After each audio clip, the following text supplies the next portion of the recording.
ആദ്യം തന്നെ നമുക്ക് എന്താണ് അൽ ഉളുഹിയ്യ, ഉളുഹിയ്യത്ത് എന്ന് പറഞ്ഞാൽ എന്താണെന്ന് മനസ്സിലാക്കാം. പണ്ഡിതന്മാർ അതിന് നൽകിയ നിർവചനം, ബലിപെരുന്നാൾ ദിവസങ്ങളിൽ അള്ളാഹുവിൻ്റെ പ്രീതി ഉദ്ദേശിച്ചുകൊണ്ട് ശറഅ നിശ്ചയിച്ച രൂപത്തിൽ അറുക്കപ്പെടുന്ന മൃഗങ്ങൾക്കാണ് അൽ ഉളുഹിയ്യ എന്ന് പറയുന്നത്. അപ്പോൾ ബലിപെരുന്നാൾ ദിവസങ്ങളിൽ എന്ന് പറഞ്ഞാൽ നമുക്കറിയാം ദുൽഹജ്ജ് 10 മുതൽ പിന്നെ അയ്യാമുത്ത് തശ്രീഖിൻ്റെ നാളുകൾ, ഇങ്ങനെ 4 ദിവസം. അത് തന്നെ ബലിപെരുന്നാൾ നമസ്കാരം കഴിഞ്ഞാലാണ് ഈ അറവിൻ്റെ സമയം. എന്നാൽ നമസ്കാരത്തിന് മുമ്പ് ആരെങ്കിലും അറവ് നടത്തിയാൽ അത് ഉളുഹിയ്യത്തായിട്ട് പരിഗണിക്കുകയില്ല, അത് സാധാരണ മാംസമാണ്. പിന്നെ പെരുന്നാൾ ദിവസം ഉൾപ്പെടെ അതിനുശേഷമുള്ള 3 ദിവസങ്ങൾ അയ്യാമുത്ത് തശ്രീഖിൻ്റെ ദിവസങ്ങളാണ്. മൊത്തം 4 ദിവസം. അയ്യാമുത്ത് തശ്രീഖിൻ്റെ 4ാമത്തെ ദിവസത്തിലെ മഗ്രിബ് വരെയുള്ള സമയം. അപ്പോൾ ബലിപെരുന്നാൾ നമസ്കാരം കഴിഞ്ഞതു മുതൽ അയ്യാമുത്ത് തശ്രീഖിൻ്റെ അവസാന ദിവസത്തിലെ മഗ്രിബ് വരെയുള്ള സമയത്ത് അള്ളാഹുവിൻ്റെ പ്രീതി ആഗ്രഹിച്ചുകൊണ്ട് അറുക്കപ്പെടുന്ന ആട്, മാട്, ഒട്ടകം, അഥവാ ആട് ഇനം, പശുവിൻ്റെ ഇനങ്ങൾ, ഒട്ടകം, ഈ മൃഗങ്ങൾക്കാണ് അൽ ഉളുഹിയ്യ എന്ന് പറയുന്നത്. അതുകൊണ്ട് തന്നെ ആ പ്രക്രിയക്കും ആ ഇബാദത്തിനും ആ ബലികർമ്മത്തിനും ഉളുഹിയ്യത്ത് എന്ന് പറയാറുണ്ട്, പ്രയോഗിക്കപ്പെടാറുണ്ട്. ഇതാണ് ഉളുഹിയ്യത്ത് എന്താണ് എന്നതിൻ്റെ വിശദീകരണം. ഇനി ഈ പേര് എങ്ങനെ ലഭിച്ചു എന്ന് ചോദിച്ചാൽ പല ഉലമാക്കളും പറഞ്ഞിട്ടുള്ളത്, ളുഹയുടെ സന്ദർഭത്തിൽ ചെയ്യുന്ന കർമ്മം. നമുക്കറിയാം ബലിപെരുന്നാൾ നമസ്കാരം നബി സല്ലല്ലാഹു അലൈഹി വസല്ലം വേഗം തന്നെ, സൂര്യൻ ഉദിച്ചു കഴിഞ്ഞാൽ വേഗം തന്നെ നിർവഹിച്ചിരുന്നു. അത് ളുഹയുടെ സമയമാണ്. നമസ്കാരം കഴിഞ്ഞാൽ ഉടനെ അറുവാണ്. അതുകൊണ്ട് തന്നെ ആ ളുഹയുടെ സമയത്ത് അറുക്കപ്പെടുന്നത് എന്നുള്ള അർത്ഥത്തിലാണ് അതിന് ഉളുഹിയ്യത്ത് എന്ന് പേര് ലഭിച്ചത് എന്ന് ചില പണ്ഡിതന്മാർ പറയുന്നു. ഏതായിരുന്നാലും ശരി, പിന്നീട് വഹ്ഹ യുളഹി തളഹിയ എന്ന വാക്കിന് ബലി നൽകുക, ബലികർമ്മം നിർവഹിക്കുക എന്ന അർത്ഥമുണ്ട്.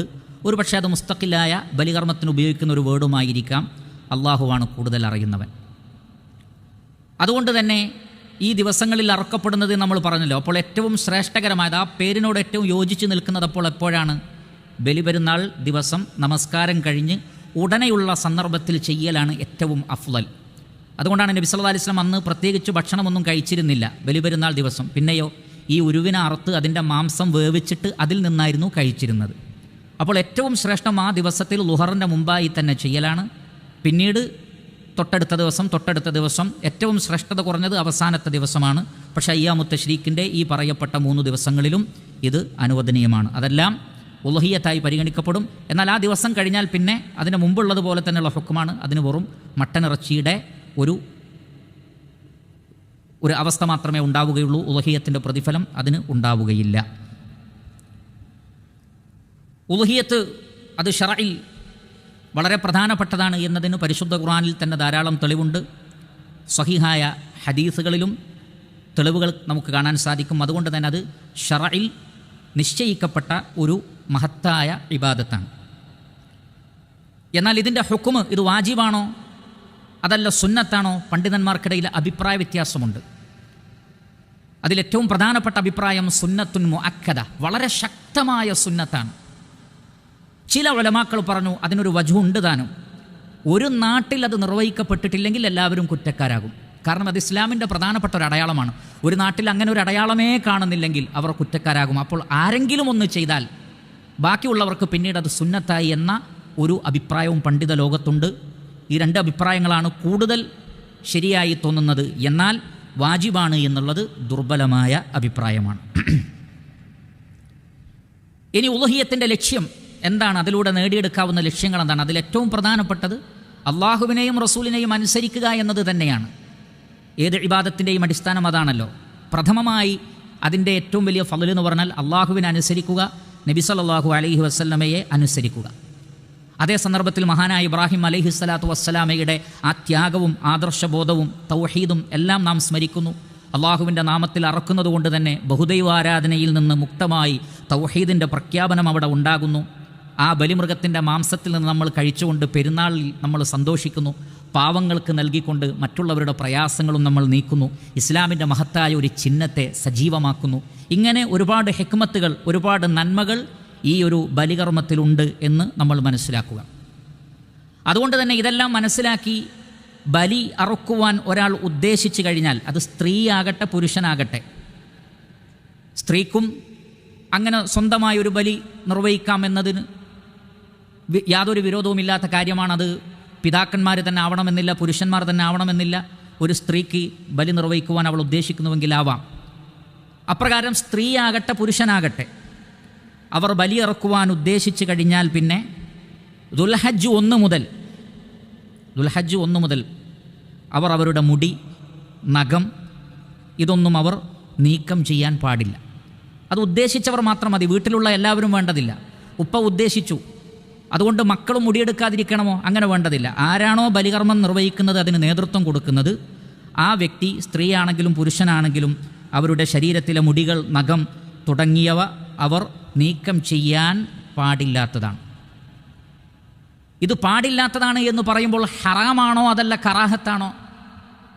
അവിടെ പണ്ഡിതന്മാർക്ക് അഭിപ്രായ വ്യത്യാസമുണ്ട്. കൂടുതൽ ശരിയായത് അത് പാടില്ല എന്ന് തന്നെയാണ്. കാരണം ഹദീസിൽ വന്ന പ്രയോഗങ്ങളൊക്കെ അവർ അങ്ങനെ ചെയ്യാതിരിക്കട്ടെ, അവർ അങ്ങനെ ചെയ്യരുത് എന്നെല്ലാം തുടങ്ങിയിട്ടുള്ള പ്രയോഗങ്ങളാണ്. എന്നാൽ ആരെങ്കിലും മറന്നുകൊണ്ട് നഖം വെട്ടി അല്ലെങ്കിൽ മുടിയെടുത്തു, മറന്നുകൊണ്ടാണെങ്കിൽ കുഴപ്പമില്ല, അയാളെ സംബന്ധിച്ചിടത്തോളം ഒരു പ്രയാസവുമില്ല.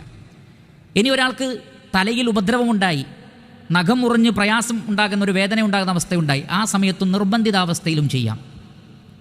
എന്നാൽ മനഃപൂർവ്വം ചെയ്താലോ?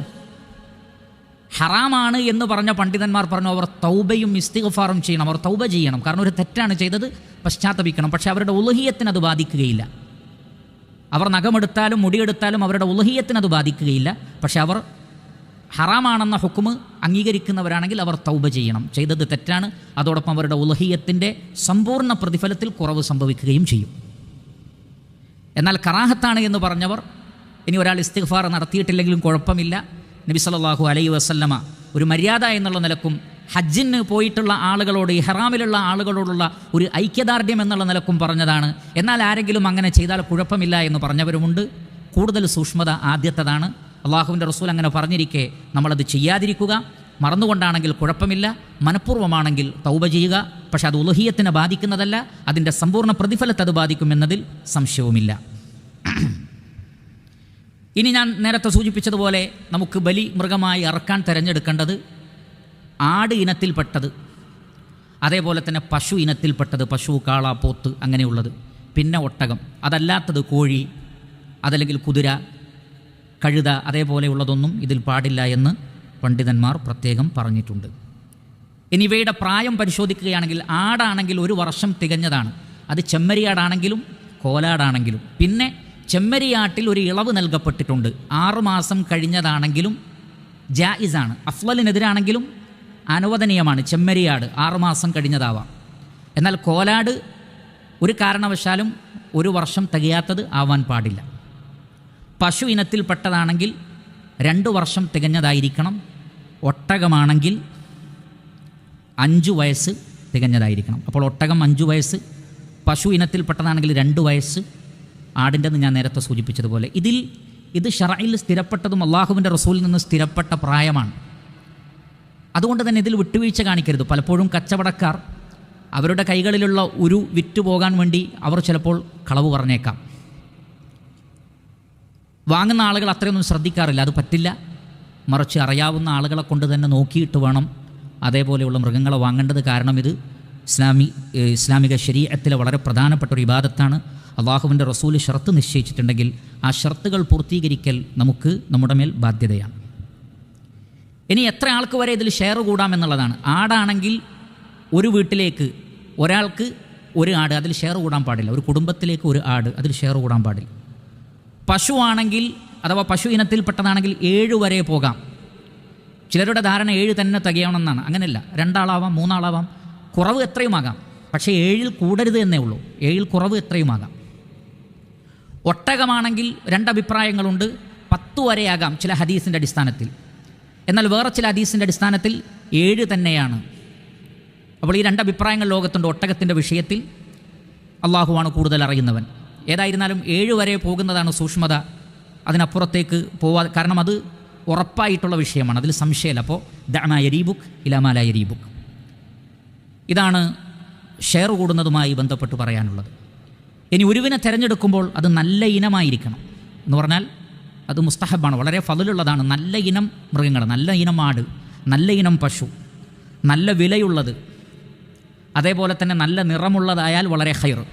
മൃഗത്തിൻ്റെ നിറത്തിനനുസരിച്ച് അതിന് ഫളുണ്ട്. നബി സല്ലല്ലാഹു അലൈഹി വസല്ലം വെള്ളയും കറുപ്പിനോട് ചേർന്ന്, കറുപ്പ് കൂടുതൽ എന്നാൽ വെള്ളയും, ഇത് രണ്ടും കൂടി കലർന്ന ഒരു കളറായിരുന്നു നബി സല്ലല്ലാഹു അലൈഹി വസല്ലം തിരഞ്ഞെടുത്തിരുന്നത്. അതുകൊണ്ട് തന്നെ പല പണ്ഡിതന്മാരും ആ ഒരു കളറിന് അഫ്ളലിയത്ത് കൊടുത്തിട്ടുണ്ട്. അല്ലാഹു ആലം. ഏതായിരുന്നാലും നല്ല കളറുള്ള, നല്ല വിലയുള്ള, മുന്തിയ ഇനമാണെങ്കിൽ, നല്ല ആരോഗ്യമുള്ളതാണെങ്കിൽ വളരെ നല്ലത്. പിന്നീടുള്ളത് ഒട്ടകത്തെയോ പശുവിനെയോ ആടിനെയോ അറക്കുന്നതിൽ ഇതിലേതാണ് ശ്രേഷ്ഠത? ആടിനെ അറക്കുന്നതാണോ ഒട്ടകമാണോ? ഒരു വിഭാഗം പണ്ഡിതന്മാർ പറഞ്ഞു ഒട്ടകമാണ് ശ്രേഷ്ഠമായത്. അവരതിന് പറഞ്ഞ തെളിവ്, പള്ളിയിൽ വെള്ളിയാഴ്ച ദിവസം ജുമാക്ക് നേരത്തെ ആദ്യം വരുന്നവർക്ക് ഒട്ടകത്തെ അറുത്തതിൻ്റെ പ്രതിഫലമാണ്. പിന്നെ പശു, മൂന്നാമതാണ് ആട് പറഞ്ഞത്. അപ്പോൾ ഏറ്റവും കൂടുതൽ ഫضل ഒട്ടകത്തെ അറക്കുന്നതിന്. ആ തെളിവ് വെച്ചുകൊണ്ട് അങ്ങനെ പറഞ്ഞവരുണ്ട്. എന്നാൽ വേറെ ചില പണ്ഡിതന്മാർ അത് പറഞ്ഞ അതേ നബി സല്ലല്ലാഹു അലൈഹി വസല്ലമ ഉളുഹിയത്തിന് ആടിനെ അറുത്തിട്ടുള്ളൂ. അപ്പോൾ നബി സല്ലല്ലാഹു അലൈഹി വസല്ലമ ആ പറഞ്ഞത് പൊതുവായി പറഞ്ഞതാണ്. എന്നാൽ ഉളുഹിയത്തിന് ആടാണ് ഖൈർ. കാരണം നബി സല്ലല്ലാഹു അലൈഹി വസല്ലം ആടിനെയാണ് അറുത്തത് എന്നും പണ്ഡിത ലോകത്ത് അഭിപ്രായമുണ്ട്. ഏതായിരുന്നാലും രണ്ടിൻ്റെയും തെളിവ് വെച്ച് നോക്കുമ്പോൾ ആടിന് പല നിലക്കുമുള്ള മഹത്വമുണ്ട്. പ്രത്യേകിച്ച് നബി സല്ലല്ലാഹു അലൈഹി വസല്ലം പറഞ്ഞിട്ടുണ്ട്, സ്വർഗ്ഗത്തിലെ മൃഗങ്ങളിൽ പ്രധാനപ്പെട്ടത് ആടാകുന്നു. സ്വഹിയായ ഒരു ഹദീസിൽ വന്നതാണ്. അപ്പോൾ ആടിനൊരു പ്രത്യേകതയുണ്ട്. അല്ലാഹു ആലം, ആടാണ് കൂടുതൽ നല്ലത് എന്ന അഭിപ്രായമാണ് കൂടുതൽ ശരിയായി തോന്നുന്നത്. അല്ലാഹുവാണ് കൂടുതൽ അറിയുന്നവൻ. പിന്നെ ഈ മൃഗങ്ങളെ തിരഞ്ഞെടുക്കുമ്പോൾ ഇവയിൽ പ്രധാനപ്പെട്ട 4 കാര്യങ്ങൾ ഒരു നിലക്കും ഉണ്ടാവാൻ പാടില്ല. അത് നിഷിദ്ധമാക്കിയിരിക്കുന്നു റസൂലുള്ളാഹി സ്വല്ലല്ലാഹു അലൈഹി വസല്ലം. ഒന്ന്, വ്യക്തമായ കണ്ണിൻ്റെ കാഴ്ചക്ക് പ്രശ്നമുള്ളത്, ഏതെങ്കിലും ഒരു കണ്ണിനോ 2 കണ്ണിൻ്റെയോ കാഴ്ചക്ക് വ്യക്തമായ പ്രശ്നമുണ്ട് എന്ന് തോന്നപ്പെടുന്നത്. അതേപോലെ തന്നെ നല്ല രോഗമുണ്ട്, രോഗിയാണ് എന്ന് കണ്ടാൽ തന്നെ അറിയാവുന്ന, ചെറിയ ഏതെങ്കിലും ജലദോഷമോ പനിയോ അല്ല, മറിച്ച് രോഗിയാണെന്ന് തോന്നുന്നത് പാടില്ല. നല്ല മുടന്തുള്ളത്, നല്ല മുടന്ത് എന്ന് പറഞ്ഞാൽ പണ്ഡിതന്മാർ പറഞ്ഞത് തൻ്റെ കൂടെയുള്ള മറ്റു മൃഗങ്ങളുടെ കൂടെ നടന്നെത്താത്തത്. എന്നാൽ ചിലതിന് കാലിനൊക്കെ ഒരു പ്രശ്നം ഉണ്ടാവും, പക്ഷേ നടക്കാനും ഓടാനും ഒരു പ്രശ്നവും ഇല്ലാത്തതുണ്ട്, അത് കുഴപ്പമില്ല. അതേപോലെ തന്നെ തീരെ മെലിഞ്ഞത്, ഒട്ടിയത്, തീരെ മാംസമില്ലാത്തത്, ഇത് 4 പാടില്ല എന്ന് നബി സല്ലല്ലാഹു അലൈഹി വസല്ലം വ്യക്തമാക്കി പറഞ്ഞിട്ടുണ്ട്. അപ്പോൾ ഇതിനോട് ഖിയാസ് ചെയ്തുകൊണ്ട് ഈ പറഞ്ഞത് പാടില്ലെങ്കിൽ ഇതിനേക്കാൾ മോശമായത് തീരെ പാടില്ല എന്നാണല്ലോ. അപ്പോൾ ഒരു കാലില്ല, അല്ലെങ്കിൽ മുന്നിലുള്ള ഒരു കൈയില്ല, അല്ലെങ്കിൽ ഒരു ചെവി തന്നെ അങ്ങനെ തന്നെ കീറിപ്പോയിട്ടുണ്ട്, അല്ലെങ്കിൽ മുറിഞ്ഞു പോയിട്ടുണ്ട്, ഇങ്ങനെയുള്ളതാണെങ്കിൽ ശരീരത്തിന് വളരെ വ്യക്തമായ അപകടം പറ്റിയിട്ടുണ്ട് എങ്കിൽ അതും പാടില്ലാത്തതാണ്. കാരണം നേരത്തെ പറഞ്ഞത് പാടില്ലെങ്കിൽ അതിനേക്കാൾ മോശമായ അവസ്ഥ പാടില്ലാത്തതാണ്. എന്നാൽ കൊമ്പിനൊക്കെ ചെറിയ മുറിവ്, പരിക്ക്, കുഴപ്പമില്ല. വാങ്ങുന്ന സന്ദർഭത്തിൽ കുഴപ്പമൊന്നുമില്ല. എന്നാൽ കൊണ്ടുവരുമ്പോൾ അതിനെന്തെങ്കിലും പരിക്ക് പറ്റിയാൽ അതും പ്രശ്നമല്ല.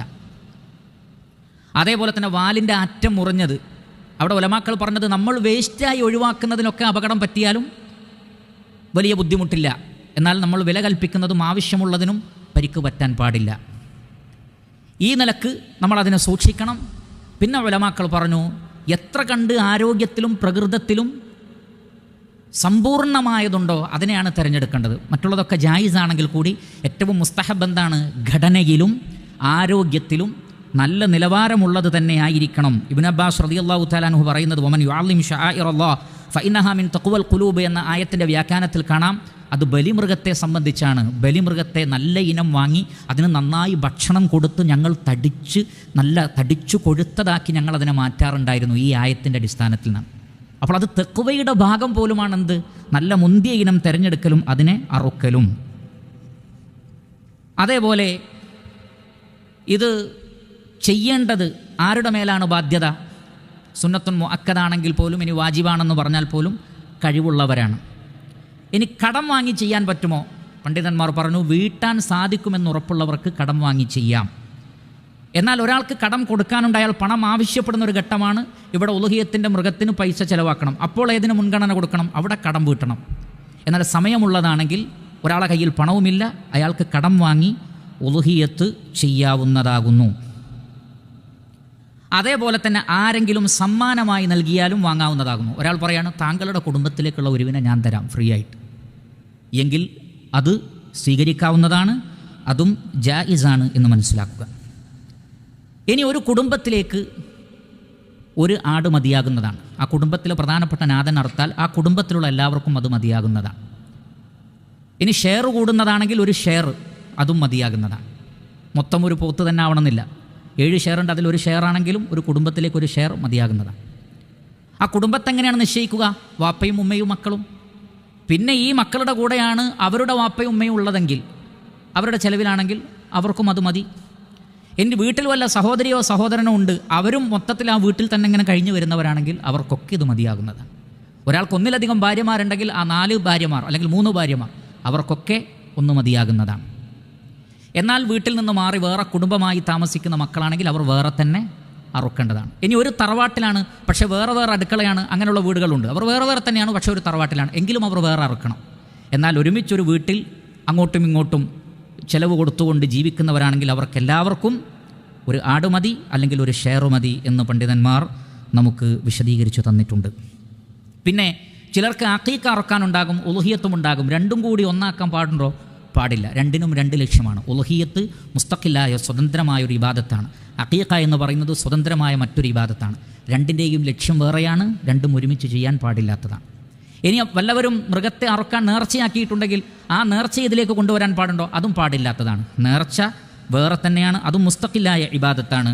ഇത് രണ്ടിനെയും കൂട്ടിക്കുഴയ്ക്കുവാൻ പാടില്ലാത്തതാണ്.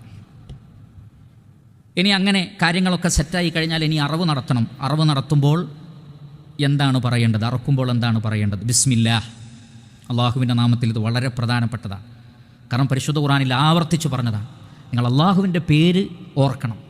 അതുകൊണ്ട് തന്നെ ചില പണ്ഡിതന്മാർ ബിസ്മില്ല എന്ന് പറഞ്ഞിട്ടില്ലെങ്കിൽ അത് സഹീഹാവുകയില്ല എന്ന് വരെ പറഞ്ഞവരുണ്ട്. പക്ഷേ സഹീഹാകും എന്നതാണ് പ്രബലമായ അഭിപ്രായം. എന്നിരുന്നാൽ പോലും ഇതിൻ്റെ ഒരു പ്രാധാന്യം വിട്ടുപോകാൻ പാടില്ല. ബിസ്മില്ല, നബി സല്ലല്ലാഹു അലൈഹി വസല്ലം പറഞ്ഞിരുന്നത് സ്വഹീഹായ ഹദീസിൽ സ്ഥിരപ്പെട്ടതാണ്. ബിസ്മില്ല, അള്ളാഹുവിൻ്റെ നാമത്തിൽ. അള്ളാഹു അക്ബർ, അള്ളാഹു ഏറ്റവും വലിയവനാകുന്നു. അള്ളാഹു മഹാദാ മിൻക, അള്ളാഹു ഇത് നിന്നിൽ നിന്നാണ്, അഥവാ നീ നൽകിയത് തന്നെയാണ്. വലക, ഇത് നിനക്ക് വേണ്ടി ഞങ്ങൾ അറക്കുന്നു, അഥവാ നിൻ്റെ പ്രീതി മാത്രം കാക്ഷിച്ചുകൊണ്ട്. ഹാദാ അന്നീ, അള്ളാഹുവേ ഇത് എന്നിൽ നിന്ന് നീ സ്വീകരിക്കണമേ. മറ്റൊരു റിവായത്തിലുള്ളത് അല്ലാഹുമ്മ തഖബ്ബൽ മിൻ മുഹമ്മദിൻ വ ആലി മുഹമ്മദിൻ, അള്ളാഹുവേ എന്നിൽ നിന്നും എൻ്റെ കുടുംബത്തിൽ നിന്നും നീ സ്വീകരിക്കണമേ. മറ്റൊരു റിവായത്തിലുള്ളത് വമിൻ ഉമ്മത്തി, എൻ്റെ ഉമ്മത്തിൽ നിന്ന് നീ സ്വീകരിക്കണമേ എന്ന് പറഞ്ഞാൽ നബി സല്ലല്ലാഹു അലൈഹി വസല്ലമയുടെ ഉമ്മത്തിൽ ഒരു കാരണവശാലും ഉളുഹിയത്ത് അറക്കാൻ ഒരു വകുപ്പുമില്ലാത്ത അത്രയും ദരിദ്രരും പാവങ്ങളുമായ ആളുകൾക്ക് നബി സല്ലല്ലാഹു അലൈഹി വസല്ലം അന്നേ അറുത്തിട്ടുണ്ട്. ഒരു ഉമ്മത്തിന് വേണ്ടിയുള്ള പ്രവാചകൻ്റെ അറിവ് അള്ളാഹു സ്വീകരിക്കുന്നതാണ്. അതുകൊണ്ട് തന്നെ കഴിവില്ലാത്തവർക്കൊക്കെ നബി സല്ലല്ലാഹു അലൈഹി വസല്ലം ഓൾറെഡി ചെയ്തിട്ടുണ്ട്. അപ്പോൾ നമ്മൾ അറക്കുമ്പോൾ അള്ളാഹു സുബ്ഹാനഹു വ തആലയോട് പറയാം, ഹാദാ അന്നി വൻ അഹ്ലി, ഇതെനിക്കും എൻ്റെ കുടുംബത്തിനും വേണ്ടി ഞാൻ അറക്കുന്നതാണ്. റബ്ബേ അല്ലാഹുമ്മ തഖബ്ബൽ, അള്ളാഹുവെ സ്വീകരിക്കണമേ എന്ന് പറയാം. ഇനി ചിലപ്പോൾ അറക്കാൻ ഉദ്ദേശിച്ച ആൾക്ക് അറക്കാൻ കഴിവുണ്ടാവില്ല, മറ്റൊരാളെ വക്കാലത്ത് ഏൽപ്പിക്കേണ്ടി വരും. ഏൽപ്പിക്കാമോ? ഏൽപ്പിക്കാം, കുഴപ്പമില്ല.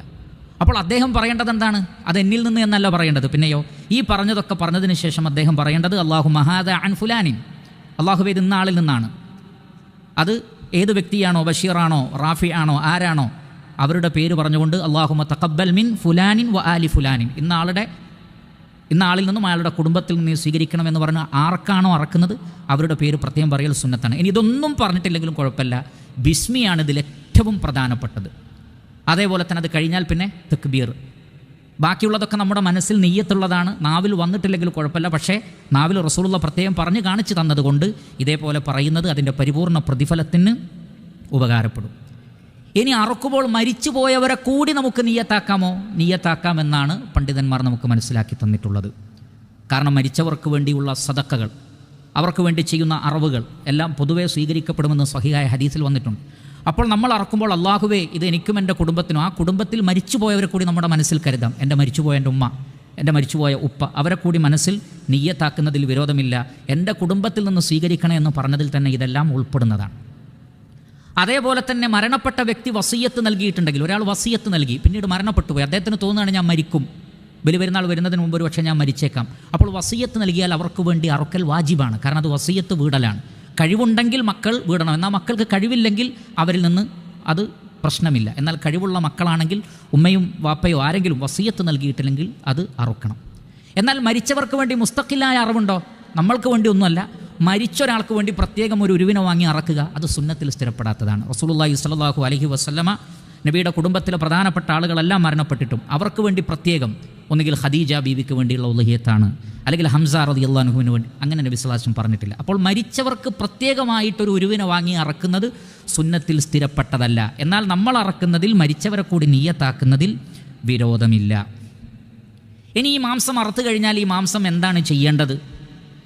നമുക്ക് കഴിക്കാം, കുറച്ച് എടുത്തു വെക്കാം, ഫ്രിഡ്ജിലോ മറ്റോ എടുത്തു വെക്കാം, പാവങ്ങൾക്ക് കൊടുക്കുകയും ചെയ്യാം. അതിൻ്റെ അളവൊന്നും കൃത്യമായി നിശ്ചയിക്കപ്പെട്ടിട്ടില്ല. ഇത്ര ഓഹരി, 1/3 അതല്ലെങ്കിൽ 3 ഭാഗിച്ച് ഇത്ര അങ്ങനെയുള്ള വന്നിട്ടുള്ള ഹദീസുകൾ സ്ഥിരപ്പെട്ട ഹദീസുകളല്ല. മറിച്ച് ഖുർആനിൽ പറയുന്നത് നിങ്ങളും കഴിക്കുക, മറ്റുള്ളവർക്കും കൊടുക്കുക. ഇത് രണ്ടും നടന്നാൽ അതിൻ്റെ അളവ് ശതമാനത്തിൽ വ്യത്യാസമുണ്ടെങ്കിലും കുഴപ്പമില്ല. നബി സല്ലല്ലാഹു അലൈഹി വസല്ലം പറഞ്ഞത് കുലൂ വതസദ്ദഖൂ വദ്ദഖിറൂ, നിങ്ങൾ തിന്നോളൂ, സദക്ക ചെയ്തോളൂ, കുറച്ച് നിങ്ങൾ വേണമെങ്കിൽ പിന്നീടേക്ക് എടുത്തു വെക്കുകയും ചെയ്തോളൂ. അപ്പോൾ അതിനൊന്നും കുഴപ്പമില്ല. പാവങ്ങൾക്കെത്തൽ നിർബന്ധമാണ്. ഓരോഹരി നമ്മളും കഴിക്കൽ നിർബന്ധമെന്ന് പറഞ്ഞാൽ ഇതിൻ്റെ ലക്ഷ്യം തന്നെ ഫക്കീറുകൾക്ക് കൊടുക്കുക, അതോടൊപ്പം അതിൽ നിന്ന് നമ്മളും കഴിക്കുക എന്നുള്ളതാണ്. അത് നഷ്ടപ്പെട്ടാൽ പിന്നെ അതിൻ്റെ ഒരു പ്രാധാന്യത്തിൽ വലിയ കുറവ് സംഭവിക്കുന്നതാണ് എന്ന് ഉലമാക്കൾ വിശദീകരിച്ചിട്ടുണ്ട്. ഇനി ഈ മാംസം അമുസ്ലിമീങ്ങൾക്ക് കൊടുക്കാൻ പറ്റുമോ? ഈ മാംസത്തോട് അനാദരവ് കാണിക്കാത്ത അമുസ്ലിമീങ്ങൾക്ക് കൊടുക്കുന്നതിൽ വിരോധമില്ല. എന്നാൽ ഇതിനെ ഇഷ്ടപ്പെടാത്ത, പശുവിനെ അറക്കാൻ പാടില്ല, അതേപോലുള്ളതിനെ അറക്കാൻ പാടില്ല, അതൊക്കെ വലിയൊരു തെറ്റായും മറ്റും കാണുന്ന, അതിനൊക്കെ വെറുപ്പോടുകൂടി കാണുന്നവരെ ഒരിക്കലും തീറ്റിക്കുവാനോ അവർക്ക് കൊടുക്കുവാനോ പാടില്ലാത്തതാണ്. എന്നാൽ അങ്ങനെയൊന്നും ചിന്തിക്കാത്ത നമ്മുടെ അയൽവാസികളോ കൂട്ടുകാരോ ഒക്കെ അവർ ഫക്കീറുകളാവണമെന്ന് നിബന്ധനയൊന്നുമില്ല. ഇത് മുഴുവനായും ഫക്കീറുകൾക്ക് തന്നെ കൊടുക്കാവൂ എന്നൊരു നിബന്ധനയുമില്ല. പണക്കാരായ ആളുകളാകട്ടെ നമ്മുടെ സുഹൃത്ത് ബന്ധങ്ങളിൽ, കുടുംബങ്ങളിൽ, അയൽവക്കങ്ങളിലൊക്കെ ഉണ്ടെങ്കിൽ അവർക്ക് കൊടുക്കാം. അവർ അമുസ്ലിമീങ്ങളാണെങ്കിലും കുഴപ്പമില്ല. എന്നാൽ അതിനോട് അനാദരവ് കാണിക്കുന്ന ആളുകൾക്ക് ഒരു നിലക്കും കൊടുക്കാൻ പാടില്ലാത്തതാണ്. ഇനി അറുക്കുന്ന ആളുകൾ അതിൽ നിന്ന് ഒന്നും വിൽപ്പന നടത്തരുത്, എല്ലാം സദക്കയായി പോകണം. അറുക്കുന്ന ആളുകൾ അതിൻ്റെ മാംസം വിൽക്കാൻ പാടില്ല, അതിൻ്റെ തൊലി വിൽക്കാൻ പാടില്ല, എല്ലാം സദക്കയായി നൽകേണ്ടതാണ്. എന്നാൽ മാംസം നൽകപ്പെട്ടവർക്ക് വിൽക്കാമോ? അവർക്ക് വിൽപ്പന നടത്തുന്നതിന് കുഴപ്പമില്ല. ഒരു ഫക്കീറിന് ഒരുപാട് മാംസം കിട്ടി, ഇതെല്ലാം കൂടി അദ്ദേഹത്തിന് വേണ്ട എടുത്തു വെക്കാനും കഴിയില്ല. അദ്ദേഹം വിചാരിക്കണം കുറച്ച് മാംസം ഞാൻ വിൽക്കട്ടെ, അനുവദനീയമാണ്. ചില ആളുകൾ അവൻ അങ്ങനെ മാംസം വിറ്റു, എന്നാൽ ഇനി അവന് ഞാൻ കൊടുക്കൂല, അങ്ങനെ പറയേണ്ടതില്ല. അതേപോലെ തന്നെയാണ് ഫിത്ർ സക്കാത്ത്. ഫിത്ർ സക്കാത്ത് നമ്മൾ പാവങ്ങൾക്ക് കൊടുക്കണം, അരി കൊടുക്കണം. ഒരാൾക്ക് കുറേ അരി കിട്ടി, ഒരു മിസ്കിന് കുറേ അരി കിട്ടി, അദ്ദേഹം വിചാരിക്കണം കുറച്ച് ഞാൻ വിൽപ്പന നടത്തട്ടെ, അതിൻ്റെ പൈസ, അതിന് വിരോധമില്ല. വാങ്ങിയ ആൾക്ക് വിൽക്കുന്നതിൽ വിരോധമില്ല. ഇതിനെ അറക്കുന്ന ആൾ അതിൽ വിൽപ്പന നടത്താൻ പാടില്ല, ഉദ്ദേശം ഉണ്ടാവാൻ പാടില്ല, തൊലി പോലും അയാൾ വിൽപ്പന നടത്താൻ പാടില്ല, ഫക്കീറുകൾക്ക് കൊടുക്കുകയാണ് വേണ്ടത്. എന്നാൽ ലഭിച്ച ഫക്കീറുകൾക്ക് തൊലി വിൽക്കാം, മാംസം വിൽക്കാം, അത് ജായിസാണ്, അനുവദനീയമാണ്. ഇനി പണം കൊടുക്കാൻ പറ്റുമോ? ഉളുഹിയത്ത് അറക്കുന്നില്ല, മറിച്ച് അതിൻ്റെ പണം ഫക്കീറുകളെ ഏൽപ്പിച്ചാൽ മതിയോ? പറ്റൂല. മൃഗത്തെ അറുക്കുക തന്നെ വേണം, അതിൻ്റെ മാംസം തന്നെയാണ് കിട്ടേണ്ടത്. ഇനി കടയിൽ പോയി മാംസം വാങ്ങി കൊടുത്താലോ? തൽക്കാലം അറക്കുന്നില്ല, വലിയ ബുദ്ധിമുട്ടാണ്, അറക്കാൻ ആളൊന്നുമില്ല. അപ്പോൾ കടയിൽ പോയി ഒരു 10 കിലോ മാംസം വാങ്ങി കൊടുത്താൽ ഉളുഹിയത്താകുമോ? അതും ആവുകയില്ല. കാരണം അവരവിടെ അറുത്തത് വേറെ നീയത്തിലാണ്. നമ്മൾ ഉളുഹിയത്തിൻ്റെ നീയത്തിൽ തന്നെ അറക്കുമ്പോഴേ അത് ഉളുഹിയത്തിൻ്റെ മാംസമാവുകയുള്ളൂ. കടയിൽ പോയി വാങ്ങിയാൽ അത് ഉളുഹിയത്തായി പരിഗണിക്കപ്പെടുകയില്ല. പിന്നെ അറക്കുമ്പോൾ നല്ല ആ ഉടമസ്ഥനെ അറക്കലാണ് നല്ലത്. നബി സല്ലല്ലാഹു അലൈഹി വസല്ലം സ്വയം അറത്തിരുന്നു.